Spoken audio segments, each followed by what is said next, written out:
Hi, and welcome to Let's Learn Together with Gloria Bedu. In today's video, we'll be looking at some homophones and some of the most confusing ones. If today is your first time stopping by, please don't forget to like and subscribe. Now, without wasting much time, let's look at what homophones are before we dive into the examples and the most confusing ones. When we talk about homophones, we are simply talking about two or more words. Okay, it could be two or more words that have the same pronunciation.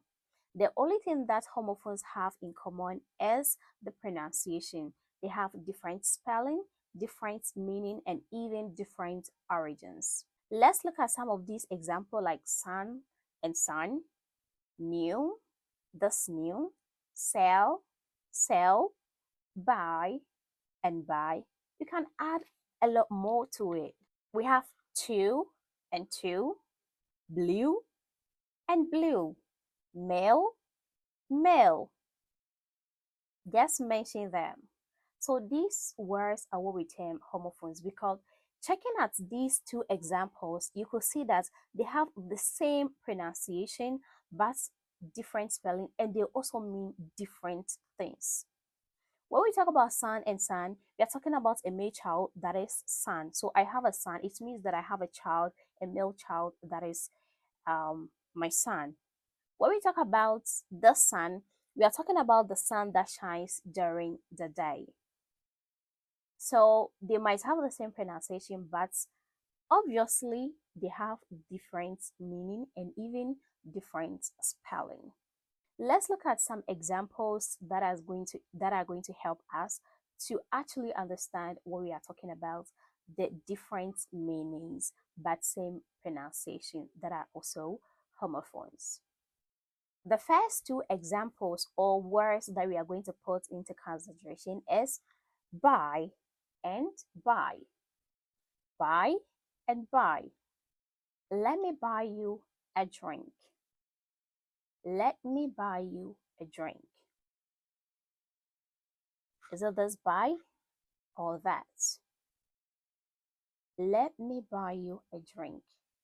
Of course, we are going to use this buy because we are talking about using money to purchase something. You are buying something. So I'm buying you a drink. We are talking about this BUY, buy. Let me buy you a drink. Let's look at another example that also has buy, but which buy are we going to put in there? I hate to say goodbye. I hate to say goodbye. Which buy are we talking about? Is it this or that? I hate to say goodbye.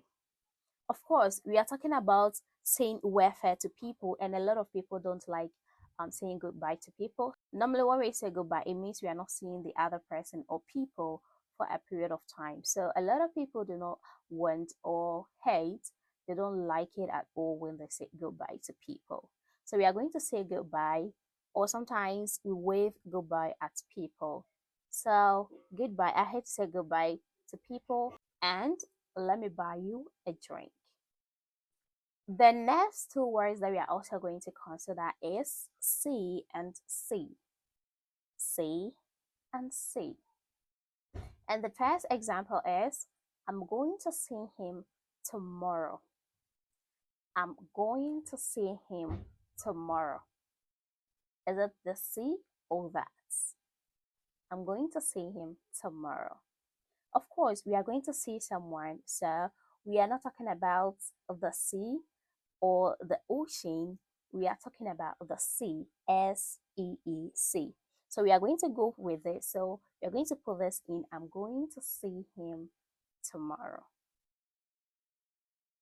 Now let's talk about the second example, or let's check the second example out. I went swimming in the sea. I went swimming in the sea. Where did you go? So obviously we are going to say choose this because we are talking about the sea, and the picture is also saying more even than what we are saying. So going to the sea, this is what we are talking about. So I went swimming in the sea. This is the sea we are talking about. We also have the next two examples, which is going to be deer and deer. Deer and deer. What are we talking about? It is as wild as a deer. It is as wild as a deer. Yes, we are talking about the animal deer.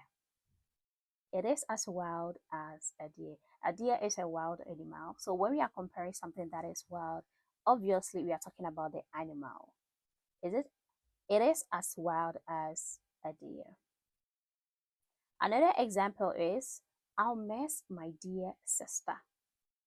I'll miss my dear sister. And this is the dear we are talking about because we are talking about how we are going to miss someone who is really dear to us, who is important and special to us. So this is the dear that we are talking about. So most of the times, one thing that is very important for us to know that no matter where we find ourselves in a sentence, let's check the context of the sentence. It's going to help us to know the actual word that the other person is talking about. If you are not seeing and you are listening, it can be really confusing. But take your time, listen to the context, and it's going to bring it out what the person is actually talking about. Please don't forget to give us a thumbs up if you like what you are saying. Moreover, if you have any suggestion, you can kindly put it down in the comment section and you will be attended to.